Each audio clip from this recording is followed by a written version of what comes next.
Welcome to Proclaiming Justice, a podcast from PJTN that focuses the light of truth on vital issues in today's headlines that impact every American. I'm your host, Laurie Cardoza-Moore, founder and president of Proclaiming Justice to the Nations, and I'm here to educate, motivate, and activate you to action. I want to arm you with the truth and the facts you'll need to fight and preserve our constitutional republic and uphold the Judeo-Christian values our nation was founded upon. Welcome to Proclaiming Justice, a PJTN podcast where we shine the light of biblical truth on vital issues from today's headlines that impact every American, Jew and Christian, people of faith and people of conscience. I'm your host, Laurie Cardoza-Moore.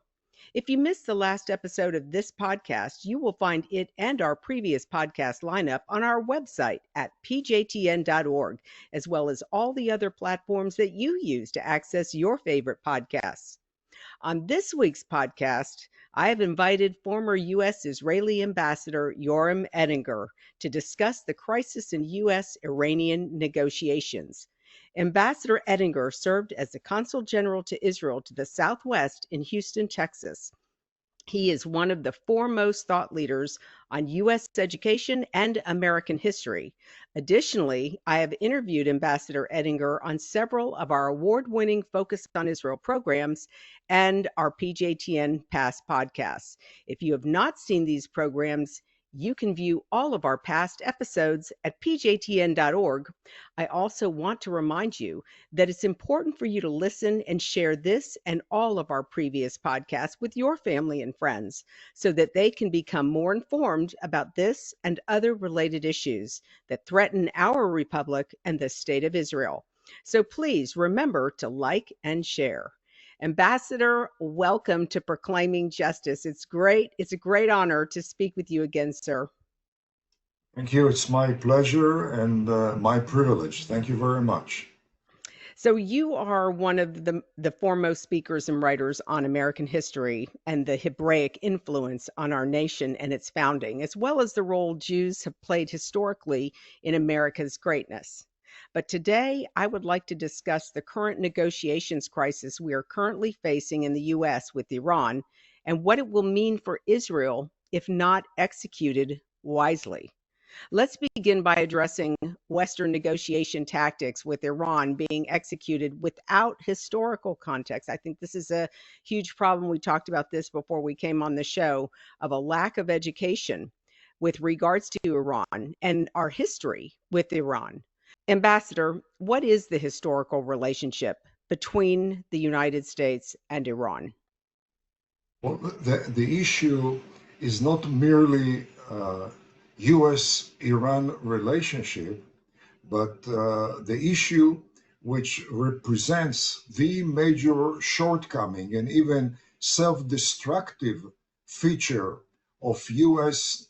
policy towards Iran has been the assumption that you can approach the Ayatollah regime with Western values and Western manners or tactics of negotiation. Foremost, the Western notion of money talks, namely showering the Ayatollahs with financial and diplomatic bonanza and assuming that that is going to induce the Ayatollahs into establishing peaceful coexistence relations with their Sunni Arab neighbors, becoming good faith negotiators, and even abandoning their 1,400-year-old fanatic ideology. The Western tendency has been to downplay ideology and highlight financial, commercial, business type of relations. As far as the Ayatollahs are concerned, in fact, as far as every single rogue Middle East regime is concerned, ideology and religion, which is at the foundation of their ideology, transcends by far any business consideration any diplomatic consideration. They're not going to say it outrightly, but they are going to camouflage that position by dissimulation, by misleading Western negotiators through proper, polished type of wording, which usually impresses Western negotiators. But we have seen the reality of 47 years of negotiation with the Ayatollah regime, which have showered upon the Ayatollahs hundreds of billions of dollars. But at the same time, those 47 years have bolstered the Ayatollah's anti-US global terrorism, drug trafficking, money laundering, and proliferation of advanced military systems. We have seen Western or US leaders, beginning with President Jimmy Carter, all the way to President Trump, who believed that economic sanctions could do the trick and induce the Ayatollahs or force the Ayatollahs into moderation. And once again, the fact is that 47 years of economic sanctions, some of them during Trump's first term, maximum pressure, crippling economic sanctions, has not delivered the goods. In fact, we have found out that economic sanctions, by definition, are reversible. President Trump Right. imposed crippling economic sanctions, came President Biden and suspended and softened those sanctions. But foremost, there is no appreciation or little appreciation to the fact that when it comes to ideology and religion as by far the centerpiece of Ayatollah's policy towards the US and the rest of the world, is the fact that as far as the Ayatollahs are concerned, their entire worldview is based on a major battle, military battle that took place in 680 AD. Now, who among US policymakers care much about 680 AD? Let them think about it, is the conventional attitude.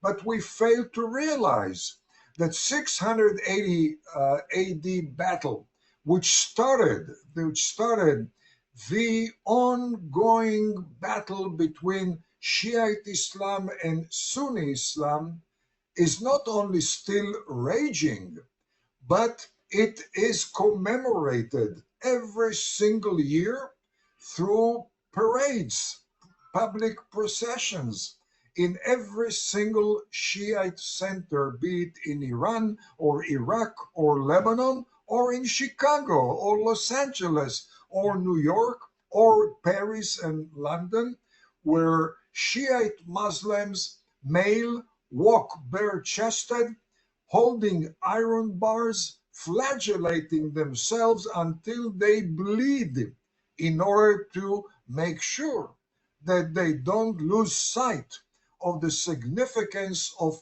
680, the Battle of Karbala, which started the rift between Sunnis and Shiites and mandates the Ayatollahs of Iran to topple every single what they call apostate Sunni regime for the betrayal of 680. And indeed, they're trying to topple every single pro-American Sunni Arab regime, and especially the oil-producing Arab regimes. And mind you, in the Persian Gulf, we have 48% of global oil reserves.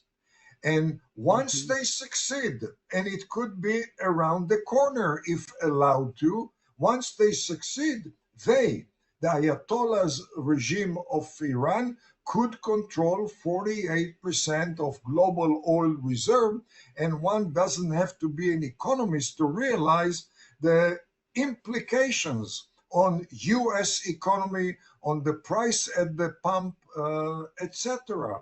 We are talking about the Ayatollahs, which regard the US as the great American Satan because their fanatic ideology mandates them not only to topple every single Sunni regime, but also to bring to submission the so-called infidel West.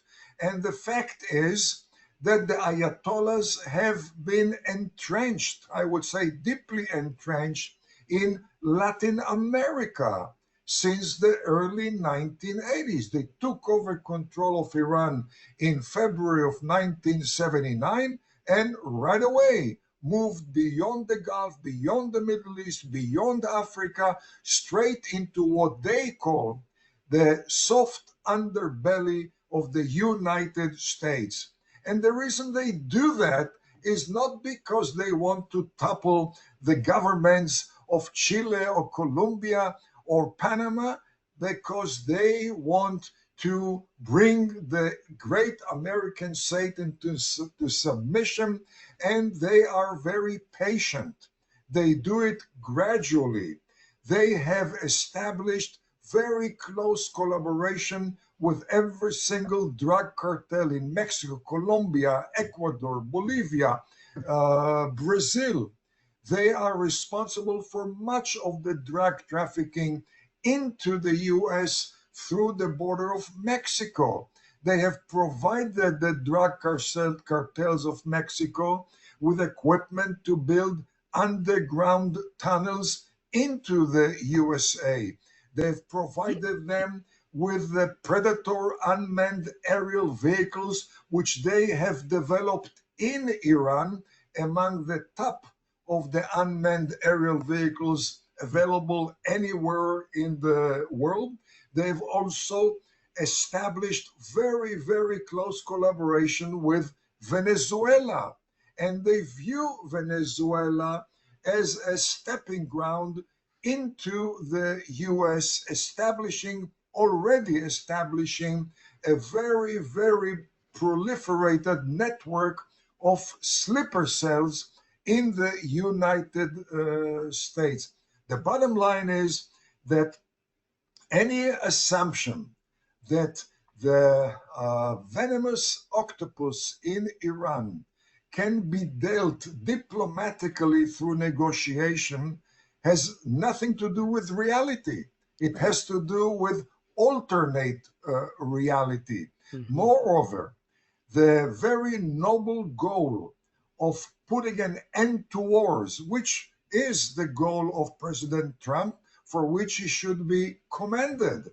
But in order to bring an end to wars and terrorism, in order to prevent wars and terrorism, in order to minimize the impact of wars and terrorism, you have to get rid of the major epicenter of wars and terrorism. Absolutely. And that major epicenter happens to be the Ayatollah regime in Iran. And to hold negotiation with the Ayatollah regime in Iran on the one hand, and aspire for ending war and terrorism on the other hand, constitute a classic oxymoron. Mm-hmm. Well, you know what? You've brought up so many very important points, and let's kind of break them down a little bit because, we're just watching the whole immigration. Thank God Trump did get elected, and we're finally shutting down the borders. But look at what we're facing right now. We're being told there's going to be a nationwide, attack against Trump, the king. They call him the king. And so we have all this chaos erupting in the streets. What flags do we see being waved? We see Mexican flags, we see Palestinian flags, we see people dressed in keffiyehs again. We hear, the slogans, death to Israel, death to America. So all of this is now coming back to roost. And, getting back to our introduction, when I introduced you, and the reason why I so enjoy, your writings and what you do, your speaking, and your position, the historical position you provide for not just our kids in K through 12 education and on universities, but also for our congressmen.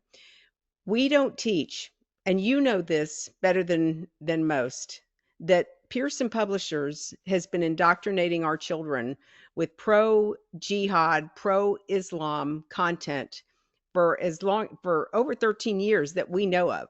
We know it goes back even further, but they've been teaching our kids about how wonderful Islam is. We see textbooks with 37 pages dedicated to Islam, 17 pages dedicated to Judaism, 13 pages dedicated to Christianity. And we wonder why our kids are marching in the streets or marching on college campuses protesting, because these kids have been indoctrinated with this type of propaganda. We know we saw the anti-American content in our textbooks back as far as 1980 when things started to change in the curriculum.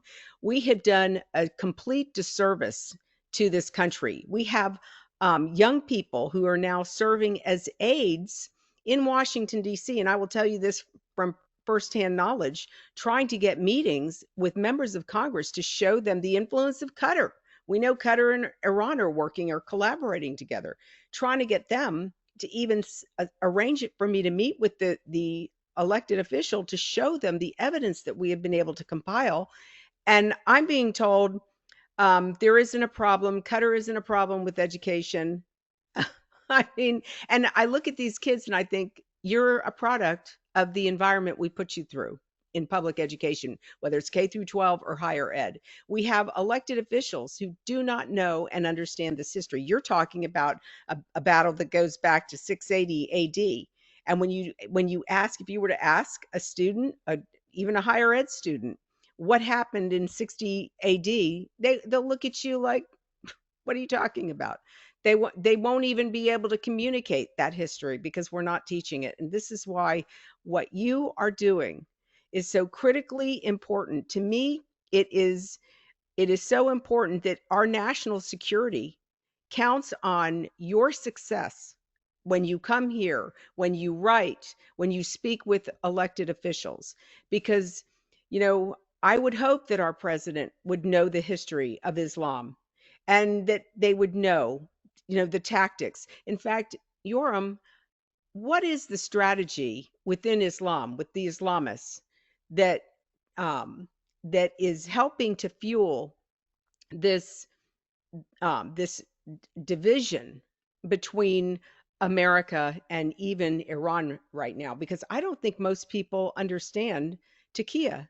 Most people don't understand how Islam functions and why President Trump, in all his, God love him, and we give him credit for trying to bring peace to the Middle East. But the very reality is, if you have an Islamist regime like the Iranians, you don't know if they're speaking taqiyya or if they're really serious about negotiating for peace. Obviously, today we wake up and we find out, no, not so much. Iran is not interested. What are your thoughts about how Islam functions and why we must, just like Ronald Reagan said, trust but verify? Well, sadly, most Western policymakers, and I include many Israeli policymakers in this definition of Western culture, most Westerners accord much attention to talk.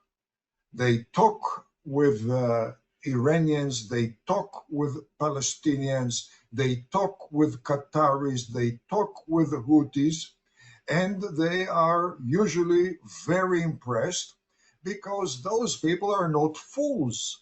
When they interact with Westerners, they emit very moderate messages. They emit very peaceful messages. And this is something which is expected of them, especially when we're talking about very astute Iranians or Qataris or Palestinians or Houthis.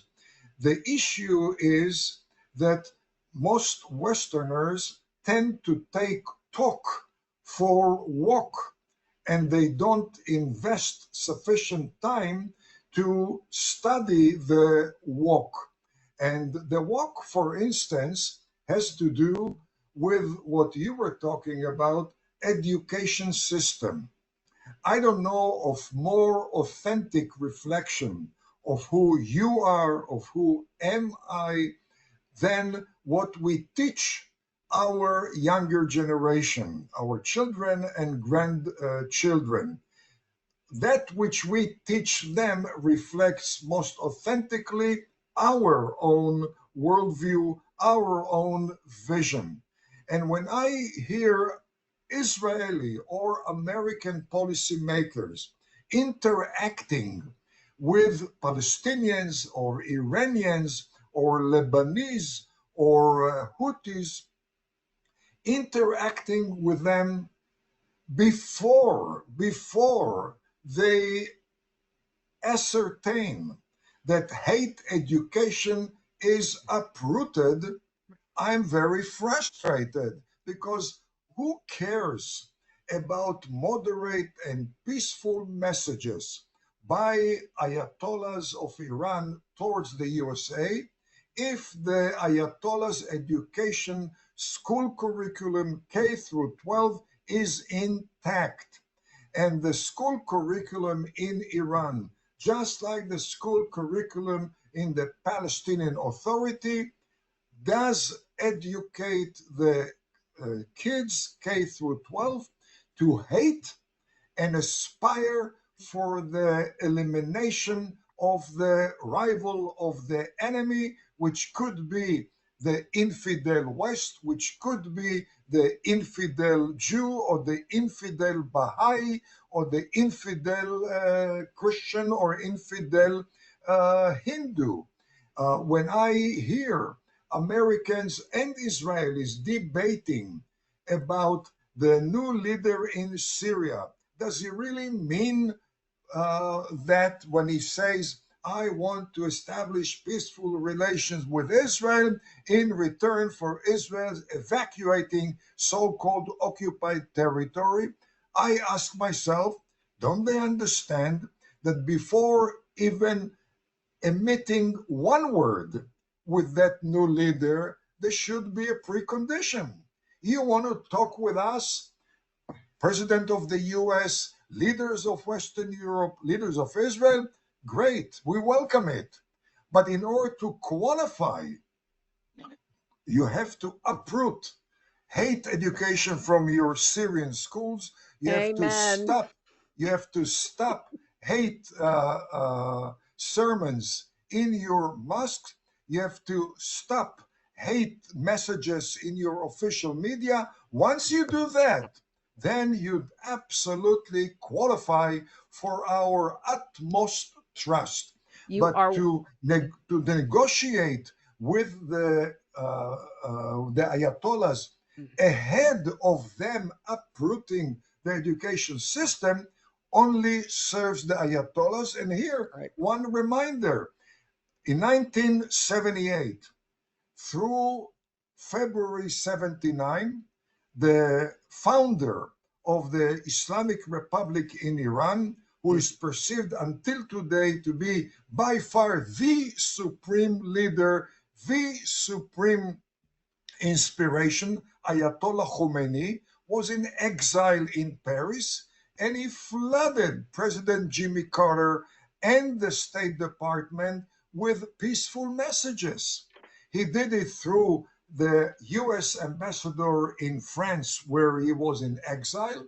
He did it through the US ambassador in Tehran, and he did it through a bunch of Iranian advisors, all of them educated in Western universities, speaking many foreign languages, and that only intensified the impression by the US that this is indeed a moderate leader. He Right. employs graduates of American and European universities That should attest supposedly to his moderate nature.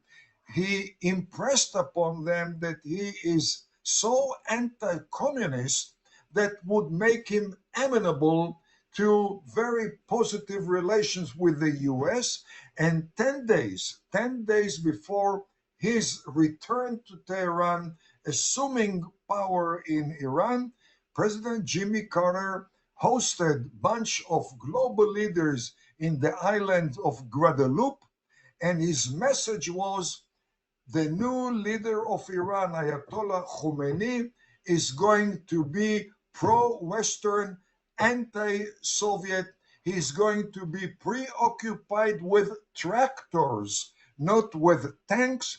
And the US ambassador to Tehran at that time, William Sullivan, sent telegrams to Washington suggesting Ayatollah Khomeini will be an Iranian edition of Gandhi. It went that far. The gullibility went that deep, that far. Now, as a result, the US leaned brutally on the Iranian military, which recognized Ayatollah Khomeini for what he was, namely a religiously fanatic, apocalyptic leader. And they told the Americans that they would not allow him to come back to Iran, but it was the US that leaned on the Iranian military and forced them to allow Ayatollah Khomeini to return to Iran. And we know within few days, he started executing many of the top military leaders on Iran. He took over, after a few months, he took over the US embassy in Iran, held some 50 Americans hostage for 444 days, and single-handedly, complement of gullible US policy, he transformed the American policeman of the Gulf, which was Iran under the Shah, to the top global epicenter of anti-American terrorism and drug trafficking. And the question is the US going to learn from critical mistakes of the past, or is the US determined to repeat them? And in my humble view, the notion that you subordinate reality to alternate reality means you are tenacious in repeating past mistakes. You don't want to deal with a frustrating reality, which basically tells you no free lunches. You want to put an end to wars? Take care of the chief cause of terrorism and wars in the Gulf, in the Middle East, throughout the Middle East, in Eastern, Northern, Western Africa, all the way to Latin America. There are no free lunches in our world, and it's blood, sweat, and tears which are prerequisites to achieve a peaceful outcome. And one more issue. There is a notion which I hear often in the US that Iran is not a real threat to the US. Iran is a threat to Israel. Iran is a threat to Saudi Arabia and the Emirates, but not to the US. Well, the fact is that the Ayatollahs are deeply entrenched along the US-Mexico border, throughout Central America, throughout Latin America, and according to the FBI, according to the Homeland Security Department, according to the Director of National Intelligence, all of them agree that Iran features prominently in the 2025 threat assessment. If you would take Israel away from the equation, there is no Israel in the world today. The Ayatollah regime of Iran is still mandated to bring the great American Satan to submission. Many Americans take it lightly. Many Americans think that the Ayatollahs kid themselves, they're delusional.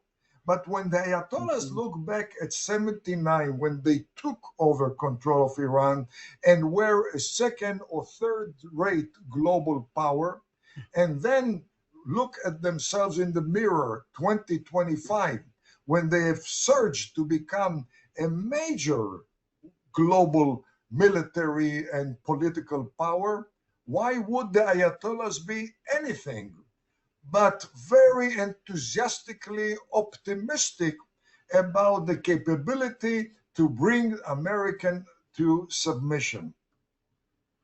You know, you hit on several very important key historic points. And unfortunately, as we discussed earlier, we have not educated America's future, our children, about these historic issues that we have had to confront. And even what's happening in modern day, people, you're right, people are saying, oh no, Iran doesn't pose a threat to us. People like Tucker Carlson is out there carrying the water for the Iranian government and for the Qataris. And he thinks that there's no problem, there's no threat here. There are people that are making this up, these neocons. And what Tucker, because he's been indoctrinated with this propaganda through his education, because this goes way back, Tucker is continuing to further these lies and disinformation. And you look at Qatar, which has happened with Qatar, with Trump being over in the Middle East, and we all know that you know whatever happens, optics are so important. And for Trump to go over there, go over to the Middle East, have these big celebrations in front of the whole Arab world, in front of the whole world, and leave Israel out of the equation, that right there in itself sends the wrong message to our enemies, the Islamists, the ones who will they'll play the long game for as long as they have to accomplish their goal. But what didn't come out of the Middle East is the requirement that if they want to negotiate peace with America, we want to see your curriculum changed. We want you to get rid of the Pearson published textbook that are promoting the anti-America, anti-Israel narrative. We want to see you teaching your kids not to hate Israel, not to hate America. Until we see that, Yoram, as you said, how do we know that these people are really serious about having peace, about achieving peace? Instead, we're sending big, beautiful Golden Palace aircrafts to the United States to thank them.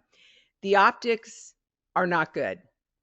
And it makes the mullahs, the ayatollahs, feel like they're accomplishing and achieving their goal. All they have to do, just wait a little longer. We'll negotiate these people into peace. But again, it comes back to, what are we teaching? What have we taught our kids? Now we've got three generations we know of, three generations of kids who have been indoctrinated with this viewpoint.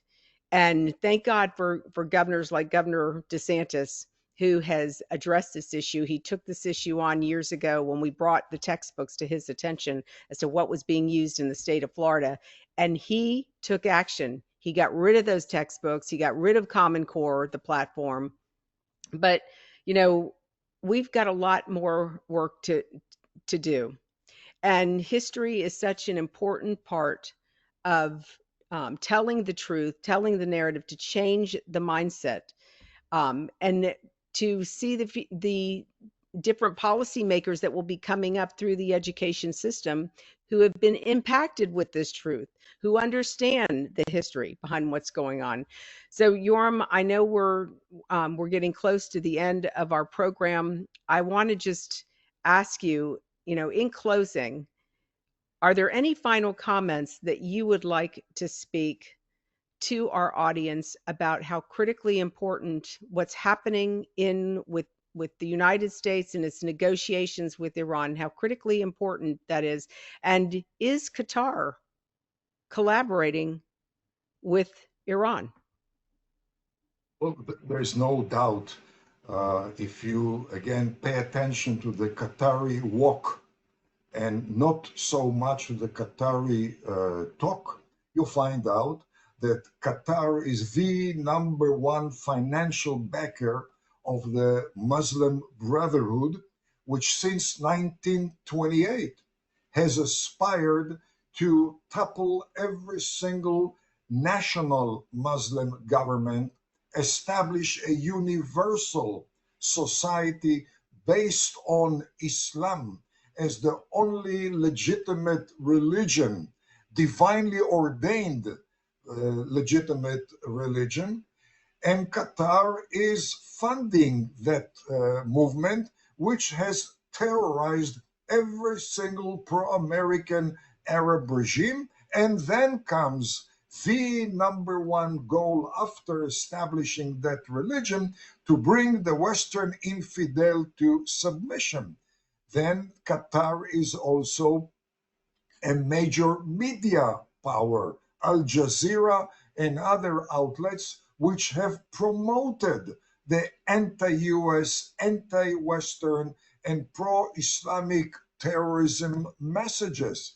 And then Qatar is also bosom brother or sister of the Ayatollahs of Iran. There is a reason why every single pro-American Arab regime in the Persian Gulf is looking upon Qatar as minimally a problem and more realistically as a potential enemy. They know that. They know that the Qatari wok is much, much more important than the Qatari talk. But here uh, to conclude it with a message of action, my suggestion is to every viewer and to ourselves, you, Laurie, and myself, is to realize that when it comes to the US government system, there is not sole driver of any policy, but there are three co-equal drivers, and the legislature is certainly co-equal with the executive. And I would urge everyone who listens to your programs to share information with members of the House and members of the Senate, and do not underestimate your impact. I have spent much time in Texas, and there they taught me that sometimes even a blade of a grass can deflect a cannonball. And each one of us is more significant than a blade of grass. And last and not least, we're not facing easy time. Those are challenging time. But again, going back to the impact of Texas on me, in Texas, there is a very realistic saying: you don't get off the bucking horse precisely when it is bucking. So the horse is bucking, but that means that we have to stay on top of the horse and shed light on reality, expose misrepresentation, and that's the only way to minimize war, to minimize terrorism, and prevent those wrath which the Ayatollahs of Iran have afflicted the Western world. Oh, you're so spot on. I so appreciate your taking the time to lay this out for our audience. And yes, ladies and gentlemen, I just want to encourage you all. Please contact your congressmen, your senators, send a note to the White House that we need to forward this video. This podcast is going to be up later this afternoon. Go to the website pjtn.org, get on our mailing list so that you can forward this to your elected official. This is so critically important. And I hope you enjoyed this program. Ambassador, thank you so much for taking the time to be with us. I pray great success in all of your meetings, that you would wake up the people in Florida. Florida is a key state to turning this country around because of the leadership of Governor DeSantis. We are so grateful. And we just want to wish you all the best. Thank you so much for joining us again. And God willing, I look forward to seeing you in Israel very soon, Thank you if very not here in much the for United the States. thank you for this privilege. Thank you very much. Amen. Thank you, sir. God bless. I hope you enjoyed this program. We will post this podcast on our website and all of our podcast platforms so that you can share with your family and friends. As PJTN Watchmen, we have a biblical mandate to stand against the ungodly rising Marxist threat that is destroying this nation and other Western nations, threatening our Judeo Christian values and promoting anti Semitism. We cannot remain silent. God warned the prophet Ezekiel about the responsibility of the watchman. And as a watchman, you can sound the alarm and warn others by simply sharing this podcast with your family and friends. Please share and like this podcast to help sound the alarm in your community. Dietrich Bonhoeffer reminded us, silence in the face of evil is itself evil. God will not hold us guiltless. Not to speak is to speak. Not to act is to act. Don't forget to join us for next week's podcast as we continue this conversation about combating the rise of anti-Semitism and taking back local control of our communities and our children's education. I want to also remind you that if you have not signed up to become a PJTN Watchman, you can help support this mission through our award-winning documentaries and Focus on Israel programs, as well as more programs just like this for just $20 a month. So go to our website at pjtn.org to watch our programs and listen to our past podcasts. With your generous monthly donation, you can ensure that PJTN remains on the front lines and in the headlines, but we can't do it without your faithful prayers and financial support. I hope that you will prayerfully consider supporting our mission as we educate to activate Jews, Christians, and all people of conscience to stand on the front lines of this all-encompassing war. God bless you, and thank you for all you do on behalf of our Jewish brethren, the State of Israel, and these United States. Thank you again for joining me on this edition of Proclaiming Justice. Please share this podcast with your family and friends. For more information about how you can get involved, please visit our website at pjtn.org.